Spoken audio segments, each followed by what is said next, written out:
What's up, everybody? Welcome to Mets Off Day Live. I'm your host, Chelsea Sherrod, and today I'm so happy to be joined by two friends of the show, host of the Mets Pod, Joe DeMayo, and the Athletics, Will Sammon. Let's get right into it, guys. The Mets are 4-2 since their return from the All-Star break, including a sweep of the Angels. They're riding a 4-game win streak. Joe, what are your thoughts on the Mets' performance since the All-Star break? A bit up and down, more up lately, which is a good vibe to come into this show. But it started off a little rocky. The first game out of the break, I thought maybe a little prematurely kind of punting the game. Like the way that the pitching was handled was a little odd to me. And Saturday, you had a couple uncharacteristic errors on David Wright Day from good fielders like Ronny Mauricio and Luis Torrens. But then they turn around, they win Sunday, and they take care of business during this series with the Angels getting the sweep. And shout out to the Mets bullpen, which we'll talk about the bullpen throughout the show, but the bullpen was a big reason that the Mets were able to pull off the series sweep against the Angels. Yeah. Will, what do you think? Yeah, things got better toward the end. I think that we have to start at the top with the top of the lineup. There was some concerns about, hey, what's going on here with our best players? Francisco Lindor, Juan Soto, Pete Alonso. Their combined numbers, I think it was about 4 hits or something like that heading into that final game of the series. So that was not going to be good enough. For them, they were fortunate to get some contributions from the bottom half of their lineup for a little bit of a change, actually. And I think that we saw some intel as to how the front office views this roster, because we saw some good things from their bullpen. We saw a little bit more promising signs out of Sean Manaea. So, there were some things to like heading into this West Coast trip, which would give them a little bit more information on some of these guys. Yeah, let's talk a little bit more about Sean Manaea. So he made his third appearance of the season yesterday against the Angels, pitching 5 innings and allowing just 1 run on 2 hits. Joe, how do you evaluate Manaea since returning from injury? I mean, I think he's looked pretty great. Not exactly the same as last year. The results have been obviously fantastic, and he's still being built up from a pitch count standpoint. I imagine his next time out, he'll probably get into that 90 pitch range. But the one thing that I actually want to see him improve upon is so far this year, he's been a 2-pitch guy. It's been 4-seam fastball and sweeper. He's only thrown his slider and changeup 2% and 1% of the time, respectfully. And that's something that is going to have to change as he goes throughout this season. And maybe it's still a bit of an acclimating time for him, and we will see those other pitches come into play. But it's just hard to envision this sustaining if he's going to be mostly a 2-pitch guy. But look, you can't argue with the stats that are right below my face. And ERA just over 2. He's striking guys out. So all in all, Manaea is not perfect, but looking like the guy that the Mets had for the second half last year maybe wasn't a fluke. Okay, and to that end, Will, do you have confidence in Manaea returning to the level of pitcher that we saw last season down the stretch? I do, as long as he stays healthy. That's the biggest component for me. I don't really mind him focusing on the 2 pitches, actually, because I feel like he has pretty good command of those 2 pitches. And he's sort of simplified his approach here, which may be a good thing for him, because if you look back at his usage chart from, say, September, when he was really locking in on his command, it was pretty much 2 pitches. And so I think he's kind of carrying that a little bit into this season and just focusing on that for now. But Joe, you're right in the sense that I think that 3rd pitch or even a 4th pitch to keep guys honest down the road definitely is something that's going to be part of the equation here. But I don't really mind the 2 pitches. I just feel like the health is the biggest component with Sean Manaea. So they've done things a little bit slowly. He was at the 65 pitch mark, that range, for a little bit longer than I think most starters go for. He had done it maybe 3 or 4 times in that same range. So I'd like to see them boost it up a little bit, but it's one of those things where with Sean, you're going to have to be pretty careful, because it's not just that one injury in the spring with the oblique. He had setbacks clearly after that. So you got to tread a little bit carefully here. He's also an older guy, and he's also coming off of a season where he pitched a lot of innings for you. And he also looked like he got tired down the stretch last year. So there's a lot to keep in mind with Sean Manaea, but I feel like as far as just the quality of pitches, I'm pretty enthused by it. I like what I've seen from him, and I think the numbers bear that out. All right, great perspective there. Sticking with pitching, after a solid start in his return from a hamstring injury, Kodai Senga struggled against the Angels, giving up 4 runs in 3 innings on Monday. Joe, was this just a bad start for Senga, or do you think that he's still dealing with the injury? No, I would amount this to largely a bad start. he wasn't exactly going to carry an ERA like under 1.4 for the whole season. So inevitably, he was going to have some starts that weren't ideal. He wasn't consistent with his command and his location. And he said after the game, too, that his mechanics just didn't feel like 100% right. So these days are simply going to happen. You're going to have bad starts from time to time. But I firmly believe if Kodai Senga stays on the field, he's going to be a very good pitcher much more often than not. And that's the key, much like Will was talking about with Manaea. The Mets need to find a way to keep Senga on the field because this year, obviously, you have the leg injury, and last year had the calf injury. So it's just a matter of, can you keep Senga on the field? And if you do, I think largely he's going to be very good. And so, Will, just following up on what Joe just said, how should the Mets monitor his rest days and innings pitched to ensure that he's fully healthy for the playoffs? I feel like there's only so much you can do because a lot of the times they are giving him that extra day. Pretty much every single time this guy pitches, he's getting that extra day. And I foresee that to continue.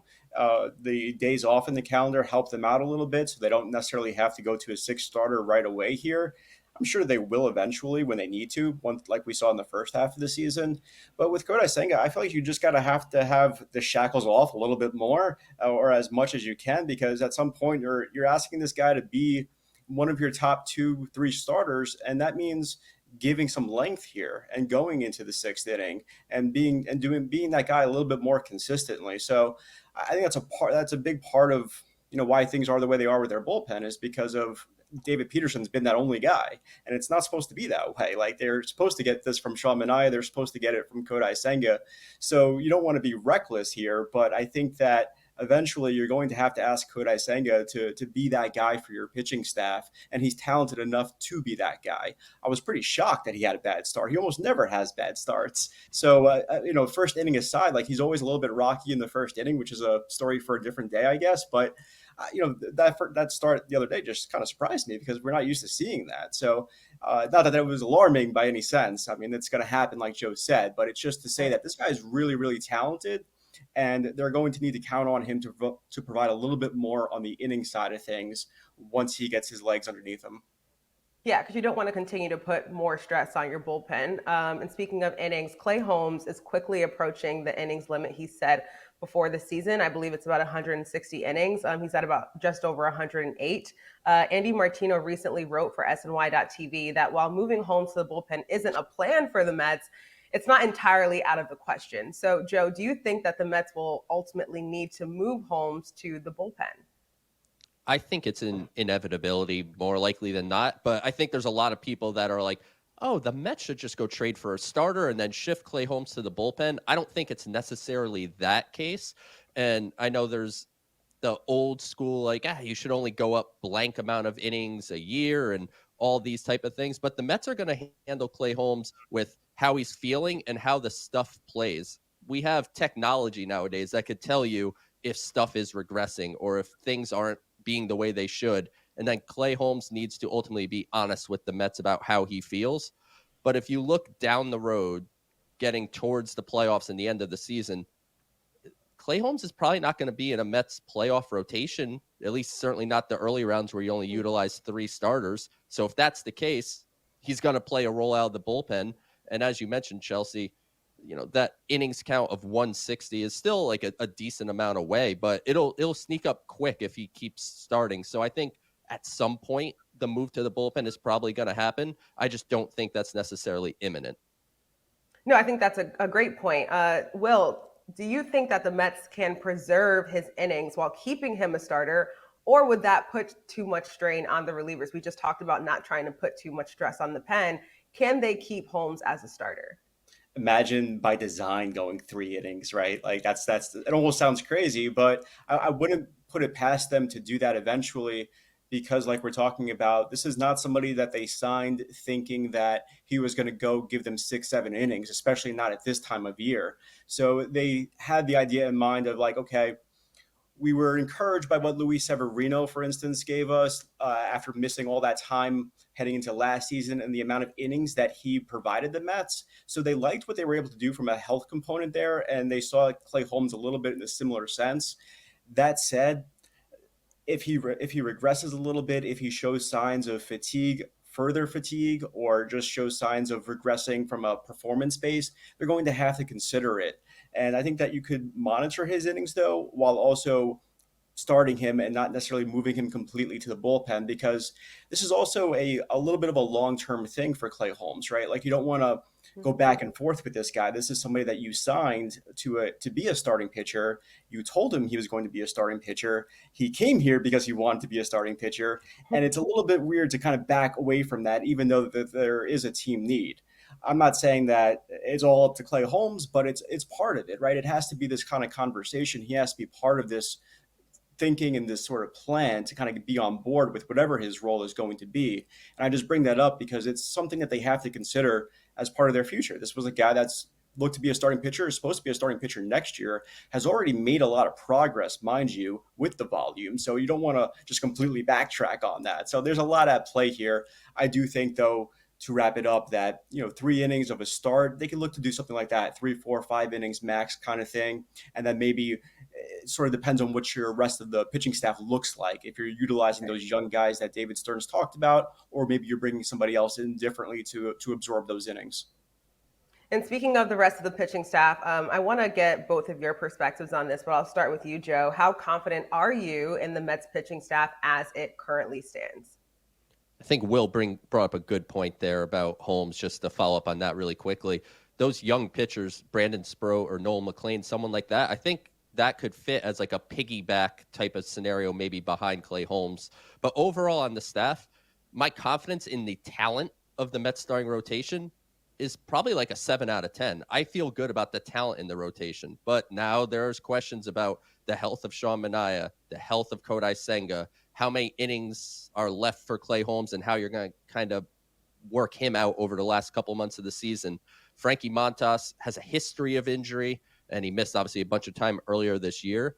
So a risk standpoint, I'm feeling a little uneasy, which makes me almost want them to try to get some floor in the rotation over the next 7 days before the deadline comes and goes. But from a talent standpoint, I think the Mets rotation is fine. Okay. What do you think, Will? How confident are you in the Mets pitching staff as it currently stands?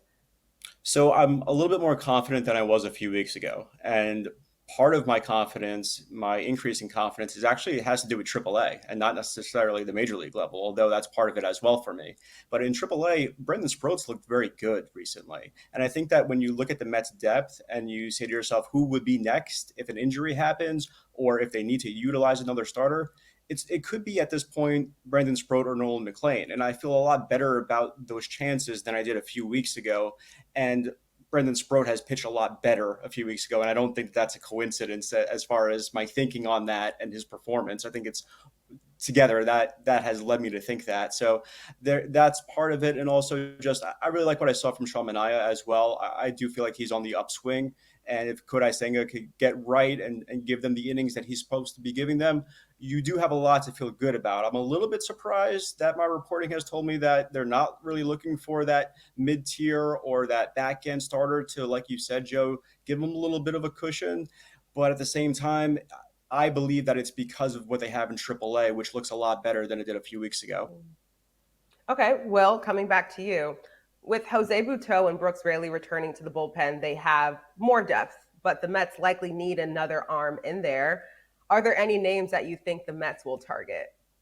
Well, I feel like with relievers, it's a little bit tricky because, like, once you say, hey, they're in the market for a reliever, there's like a bazillion relievers out there. So it's like, it's hard to kind of pinpoint right now, especially as we are a week ahead of the deadline, because there's so many different guys, whether they're closers with some club control, like a Class A or a Duran, who you just don't know for sure yet is going to be in the market or not. So aside from those guys, there's plenty of other like 7th, 8th inning guys that make a lot of sense, whether it's like a Griffin Jax from the Minnesota Twins or a Hunter Gaddis from the Cleveland Guardians, guys like that who, in whether it's been this year or in years past, they've shown the ability to offer you some command with also some high strikeout rates. And I feel like that's what's been missing sometimes from the Mets bullpen is they need more swing and miss, I would argue, and they need a little bit more on the command side, because as much as some of these guys like Reed Garrett, Brazabat have been pretty good, they've been also a little bit inconsistent. And sometimes it's because of their issues with command. So I feel like to raise that floor would be significant. And I know you mentioned those couple of guys in Brooks Raley and Budo who are coming back. I'd still argue that they need at least to add two more prominent relievers to their mix just to make sure that they have enough, because you can never really have enough. But from their sake, just that you have a group of guys that you feel good about going to the seventh or the eighth inning ahead of Edwin Diaz. Yeah, Joe, what do you think? Are there any names that you think that the Mets will target? I love Griffin Jacks. That would be my top guy. If you told me I could have any potentially available reliever, Griffin Jacks is the one that I'm going for. I'm with Will. They have to add two relievers here in the next 7 days in my eyes. And frankly, I would ideally have one that either is a closer or a closing caliber pitcher, because thinking even beyond the next couple months, the way Edwin Diaz is pitching, he's going to opt out of his contract. And if he opts out, what do the Mets want to do? Do they want to get into another long-term big money deal with a closer? Doesn't really seem like a David Stearns thing to do. So maybe some protection there wouldn't be bad. And I want a second lefty here. And I not only want a second lefty, I want one that's different than Brooks Raley, because, there's been rumors about Danny Colomb from the Twins. And I believe we'll talk some mock trades later that include a lefty from Pittsburgh. I want someone with different stuff than what Brooks Raley has. And my eye is on Gregory Soto on the Orioles, who would be a rental.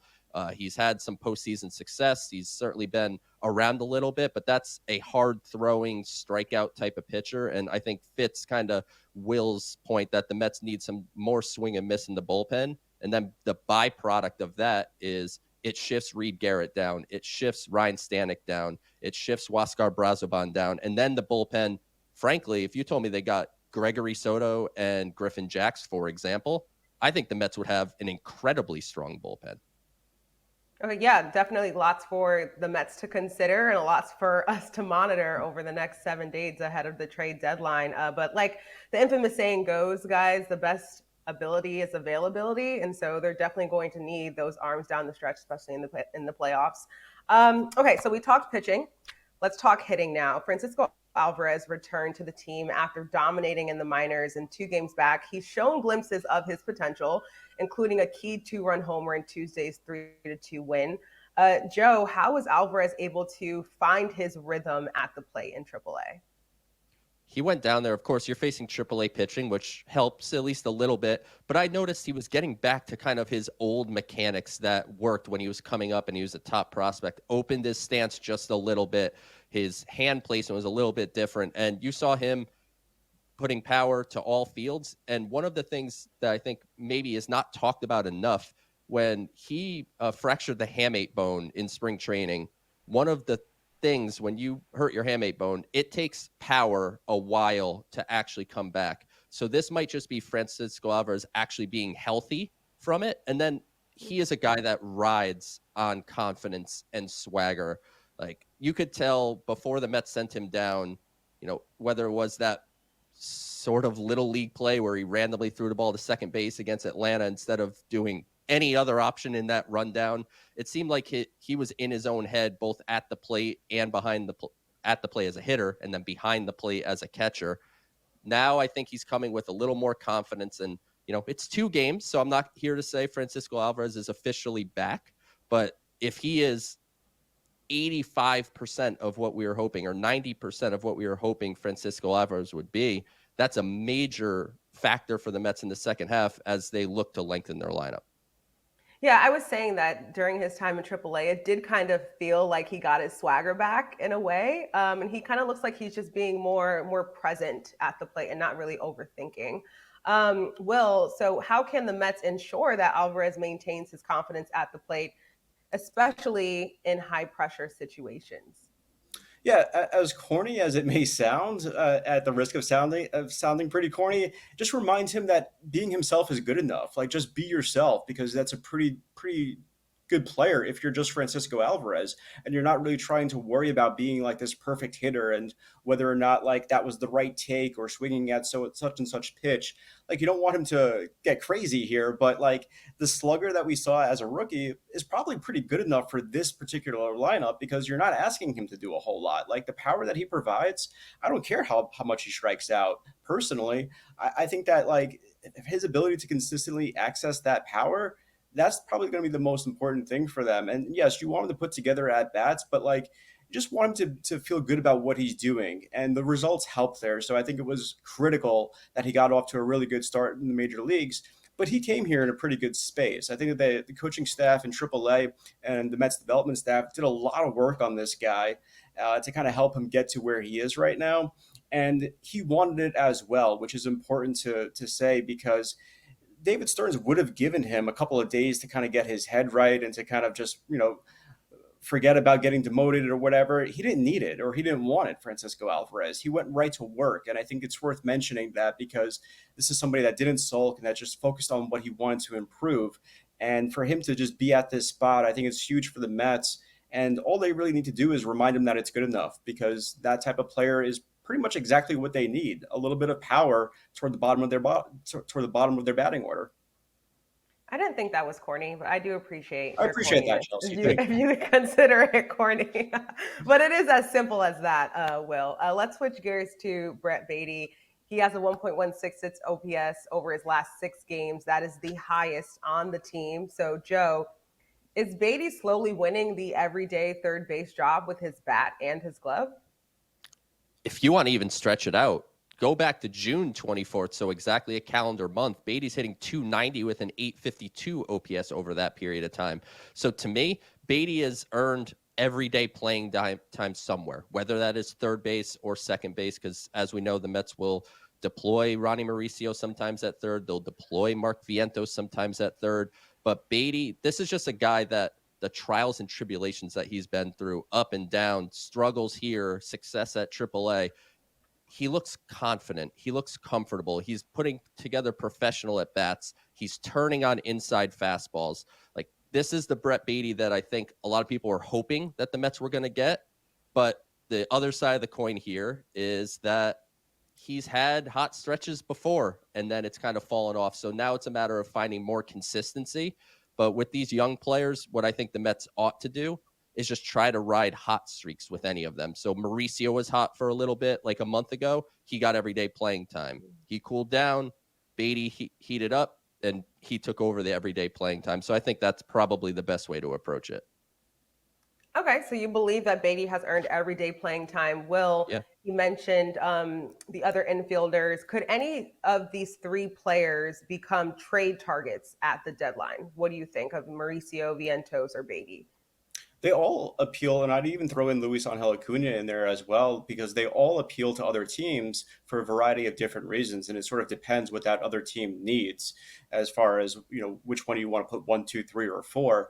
And for the Mets, they've not necessarily been dangling these guys in trades, but they have received phone calls on them, and they've been open to dealing one of them because it's a surplus right now. It's an area where they have some depth, and they don't have depth everywhere else, right? Like, they don't have a bunch of great center field options. They don't have a lot of elite back end relievers. So if it's a place where they could feel like they have room to upgrade, I could definitely see them trading from this area of depth, because these guys are pretty talented players. They have not yet reached their potential. They've shown some glimpses. They've shown some signs. Brett Baty probably more so than others, of course, this season. But even Mark Vientos, like, the guy hit a bunch of home runs last year, and then he hit a bunch more when it mattered most in the postseason. So other teams have not forgotten about that. And it really just depends on what type of return the Mets would get in return here, because they're not just going to give these guys away either. Because, like I said, there's a lot of versatility here. There's a lot of flexibility here. And right now there's enough at-bats to even go around with the way that Carlos Mendoza is configuring his lineup, even if Brett Baty, say, gets the bulk of the playing time at third base. Like, you could still have Mauricio at second when McNeil plays center field. You could still have Vientos getting a bunch of DH at-bats now that Winker does not appear to be anywhere close to returning, unfortunately, for him. So I feel like there's a lot at play there, and it just really depends on what you're getting back from a different team if you are going to trade from that surplus. Oh, yeah, really important points made by you there, Will. Thank you for that. Back to prospects, though. Joe, who in the Mets farm system has the best chance of making the big league lineup this season? Big league lineup? I'm going to go with what David Stearns said in his media availability. I don't think there's anybody that's going to make it to Queens as an offensive prospect this year. I think largely what you're seeing, the young players, that glut of infielders, those are the young players I think that are going to impact the offensive side for the rest of the season. On the pitching side, we've talked about Brandon Sproat and Nolan McLean. And I think by hook or crook, the way pitching injuries happen, knock on wood, hopefully the Mets can avoid that. But just the amount of pitchers that you need, I'd be pretty surprised if at least one of them didn't make their big league debut in the second half. Okay. David Stearns did also express concerns about using pitching prospects in relief roles, saying it might be difficult for them to transition back to starting. However, given the Mets win now approach, should they take the risk and use these prospects in the bullpen? Let's see what happens after the trade deadline, because I think that will dictate how much of a need that becomes. Because if you get enough relief help through trades, then you don't really have to do that, because you don't know how good those guys are going to be in those roles too. So it's not just like the health component or the production of like, okay, we don't want to shorten, say, Brandon Sproat up to 2 or 3 innings because now the rest of the season he's not going to be able to go 5 or 6 and proceed along that sort of production volume chart that we want. It's also like you don't know how he's going to react to being in the bullpen, especially in the major leagues. So you probably want to see it a little bit in the minors before you go to it. And I think that if you're able to get external help anyway, it alleviates the need for that kind of thing. Although I would argue if you're going to ask Clay Holmes to pitch a little bit less innings, if you don't feel all that encouraged by what you've seen from a production standpoint from Kodai Senga, then sure, it makes some sense to do so with Nolan McLean or Brandon Sproat, to bring them up and to ask them to give you 3 innings or so out of relief in a piggyback way. I think it would help. And as far as like why we haven't seen that maybe a couple of weeks ago when maybe it mattered or maybe it was a more acute need at that time, it's because of that very reason of like, hey, we don't want it to be like, we're going to try this and then we're going to yo-yo him and go back and forth with this. It's like once you do it, you're doing it, you're committing to it. And so it's a thing that in the past, when David Stearns did it with the Brewers, with Corbin Burns, Freddie Peralta, Brendan Woodruff, it was more toward the second half because the season's almost over anyway. So you're not asking these young guys to do a whole lot of heavy lifting anyway. So you're at the point where you make that decision and you're okay with it because the season's almost over anyway. Yeah, and Joe, just like you mentioned, there isn't a clear path for many young players to reach the big league roster in the near future. So should the Mets consider trading top prospects for win now pieces? You're tugging at my heart. By top prospects, I don't know. Right now, when I look at this deadline, I don't know that there's going to be players that are really available that are worth trading from the top of the system. It just doesn't seem like it's that type of market. But look, at the end of the day, there's not going to be room for everybody. So whether that is this month, this off season, because we're focused on right now because we are in the midst of 2025 and the Mets want to win a World Series, but you have to think beyond 2025 if you're David Stearns as well. So I think you will see some prospects traded in the next week. I think that's really the normal thing, is trading prospects for guys to help your team. But when you talk about the top of the system, I think David Stearns and the Mets are going to be maybe a little reluctant given the available inventory at the deadline. Okay. Let's switch gears to mock trades. With the trade deadline just 1 week away, we asked Mets fans for mock trades the Mets should make. So we have 4 of them, and we'd like to know both of your opinions on them. So Joe, I'll start with you. Mock trade number 1 is from Sunny Days Zach. And they say Dylan Cease for Brandon Sproat and Drew Gilbert. What do you think? This one's heavy for me. I think Dylan Cease is obviously not having his best year. Some of the stuff underneath seemed to indicate some bad luck, and maybe he will be better throughout the rest of the season. But man, talk about trading 6 years of Brandon Sproat. And Drew Gilbert is a guy I might keep an eye on as a potential trade candidate, not for any inside information, but just a little weird when I talked before about how David Stearns said he doesn't envision any position players impacting the big league roster. Well, Drew Gilbert has an OPS over 1,000 in the last month. So if he's not going to get an opportunity here, I wonder if that opportunity is more in the trade market. But to me, this is heavy for 2 months or 3 months of Dylan Cease, where ultimately he's a rental, and David Stern's history suggests it's not like they're going to trade for Dylan Cease and then give him a long-term contract to stay. So this one's heavy for me. Okay. Will, what do you think of this mock trade? I'm a no on it because of Brandon Sproat. I'm not giving him up for a couple of months of one pitcher. And Dylan Cease so far is not pitching like an ace. I don't really have the reasons for that, but he is not necessarily pitching like a number one. And so you cannot convince me that he's all of a sudden going to morph into that guy in a different organization and say be a CC Sabathia from way back in the day or anything like that. That's not what would happen here. So I think that you're selling Brandon Sproat a little bit short here as far as his value for you, even as early as next year. And the other side of that, though, is that I'm probably okay with trading Drew Gilbert. I just would not do Brandon Sproat in this particular trade example. Okay. Mock trade number 2, Will, coming to you first. This is from DMR Mets. And they say David Bednar and Caleb Ferguson for Ronny Mauricio, Drew Gilbert, and Kevin Parada. It's not a bad deal. It's not a bad deal. And I'm hesitating just because I like Ronny Mauricio too much to be like, yeah, sure. But it's probably not a bad deal. I don't mind giving up Gilbert or Parada here. Bednar has a little bit of club control left too. So that issue that Joe mentioned for next year with Edwin Diaz comes into play a little bit. Caleb Ferguson's a pretty good reliever to add to your mix. And so you're accomplishing a few different things there. So it's not really that bad of a deal. I personally just like Ronny Mauricio way too much. I feel like out of all those infielders that we spent some time talking about, he has the highest upside. And I view him as a future all-star. So I'm not trading him in this capacity for a couple of relievers when I can probably get a couple of relievers of similar quality for a little bit less in return in what I'm giving up. I agree with you. I'm a huge Mauricio fan. Joe, what do you think? Yeah, this one is close. But I am deathly afraid of trading Ronny Mauricio because I think, as Will said, I think he has the most upside of this group. And I could just envision us coming on an off day live sometime next year and be like, man, remember when the Mets trade Ronny Mauricio? Wouldn't it be nice to have that guy with 20 home runs and 20 stolen bases at the All-Star break or something like that? Like, I could see that scenario playing out. So I wouldn't do it for that reason. But this is much closer, I think, to something that would be realistic. And maybe if you're the Pirates, this is exactly what you're asking for guys like this, because Mauricio could come and play every day for them.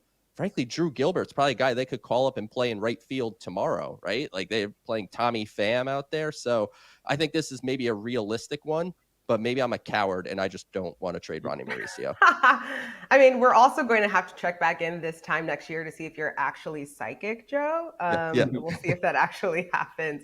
Mock trade number 3, Joe, I'll come to you first with this one. This is from Disco Ball Rules. And they say David Bednar and Mitch Keller for Mark Vientos, Jacob Reimer, Nate Dome, and Ronald Hernandez. So this one, the other ones we were saying we don't want to do because it's too much. This one feels like the Mets aren't giving up enough in this package. Vientos, as good as he was last year and in the playoffs, there's questions about his bat going forward. He has to reestablish himself. And Jacob Reimer is having a breakout year. He's at the AA level now, and he's probably around a top 10-ish prospect in the system. And, Nate Dome, I'd probably put him in the mid-teens, and Ronald Hernandez is a back end of the top 30 if he's even in the top 30 anymore. I'll be re-ranking here in the next couple of weeks. So when you're talking about year and a half of David Bednar and then Mitch Keller being that floor starter that we spoke about with 3 additional years of control, this just frankly doesn't feel like enough to me. Okay. Will, what are your thoughts? Yeah, I see it in a similar way, although I'll say like it's a fairly okay trade proposal, but from the Mets standpoint, I wouldn't see them necessarily doing it just because of their lack of need or their lack of want, from what I've heard, of a Mitch Keller type starter. Whereas, if it was maybe somebody like a number 1, then we're having a different conversation. But Keller, I'm looking at him as a solid number 3, a number 2 on a worse team type of guy. And when you look at the Mets rotation, it doesn't necessarily present a great fit for you because he's not like an automatic upgrade over, say, a David Peterson, Senga, Manaea type. So it's a hard one for the Mets to be like, yeah, sure, we like that a lot. But as far as in a nutshell, the players going back and forth, it's not that bad of a deal for all the reasons that Joe outlined. All right, to our fourth and final mock trade. We'll come to you. We'll start with you, Will. This is from Fisher8113. Sandy Alcantara for Brandon Sproat and Luis Angel Acuna. Yeah, no shot for me. It's kind of a combination of like the Mitch Keller thing I just said. Sandy Alcantara was supposed to be that guy. He was supposed to be the ace, the face of this trade deadline in a way. But he was coming off the injury and just has not been able to live up to it. And so, again, you're trading for a guy like this, and you would have to expect him to sort of anchor your pitching staff, and he has not shown the signs to be able to do that and to be that number one guy for you. So I wouldn't give up Brendan Sproat, even if you don't even think he's going to be a future number one. He looks like he's pretty close to the major league level, and he looks like he could be a fairly solid major league starting pitcher. So I wouldn't part with all the years of control for something that you don't really know what you're getting from a health component with Sandy Alcantara this year and even beyond for that matter, not to mention the quality, because this is a guy that's, I think his ERA, even after his best start of the season yesterday, it's in the fives or the sixes. It's not very good. So it's been a long season so far already. It's already the end of July. And so to ask him to just suddenly turn things around and stay healthy, I think you're just asking a whole lot from a guy. Yeah, I'm actually kind of shocked by this mock trade only because I feel like there have been a lot of mixed feelings from Mets fans as far as acquiring Sandy Alcantara, given the way that he struggled to start the season. Joe, what do you think? I guess, what is your appetite for risk? Because this is the riskiest trade of all of them that were presented, because obviously coming off Tommy John, the performance hasn't been fantastic. The stuff hasn't exactly bounced back quite yet, which is not abnormal, but it feels like, honestly, this to me is probably exactly what Miami would ask for, or something along these lines, to get Alcantara right now. But to me, this is a stay away from this trade. I'm not ready to take that level of risk yet. If Alcantara stays in Miami and has a great second half and it's just, okay, now he's bounced back to form, then in the wintertime, we can have that conversation, because right now the Mets can't really take a chance, I think, at this level to be like, yeah, we're going to make Alcantara into the ace, the Cy Young guy he was before in the next 2 months. Because if you're making that trade now, you're making it not just thinking like, oh, in 2026, he's going to be better. He needs to be a top rotation guy right now. Yeah, I agree. I have a bonus question for both of you. I'll come to you first, Will. Name one player who you think the Mets will acquire at the deadline. Well, at the risk of being very, very boring here and giving a reliever, I'm also going to add who I want them to get. So who I want them to get would be somebody like Luis Robert. I'm a big Luis Robert fan. Who I think that they'll get is probably somebody like Griffin Jax or Hunter Gaddis. Okay. Joe? So I just wanted on the record, Griffin Jax would be like the least boring move ever. I don't care what anyone says. Really? He's a monster. No, it's kind of boring. Anytime you're headlining a deadline with a reliever, Joe, it's boring. Yeah, that is fair. But I'm going to follow up with kind of the prediction and a want. I'm going to go even more boring on who I think they will get. A reliever. I will say Gregory Soto ends up a Met by next weekend to be that second lefty. But I want to follow up really quickly, if I could have 40 seconds of a soapbox about center field, because we haven't touched on it at all. Luis Robert, to me, is a perfect fit for this team, as Will laid out. I am not comfortable with the Mets center field situation right now. And frankly, I don't think the Mets really are either. David Stearns talked about, McNeil has made strides. And while I appreciate that, I can't imagine playing in the NLCS at Dodger Stadium and Jeff McNeil's trying to chase an Ohtani line drive into the gap. I don't think his range is going to play there, at least over an extended period of time. And Carlos Mendoza, when they asked, could he be an everyday guy? He was like, we gotta monitor his usage out there. And David Stearns was very non-committal there. I think a center fielder is a must. And Luis Robert, to me, while his last year has not been fantastic overall, he's a couple years removed from looking like a future MVP candidate. And one thing he does do offensively that'll help the Mets right now, the Mets as a team are hitting .231 with a .672 OPS against left-handed pitching. Luis Robert, despite barely being over the Mendoza line in general, is hitting .294 with a .966 OPS versus left-handed pitching.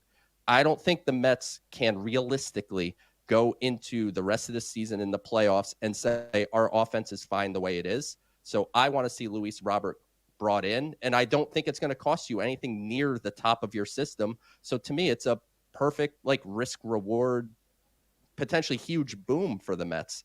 Sorry, that was more than 45 seconds, but the Mets need a center fielder, and I want Luis Robert. I appreciate that center field soliloquy. You can do that whenever you'd like, Joe. Let's look ahead just a little bit, guys.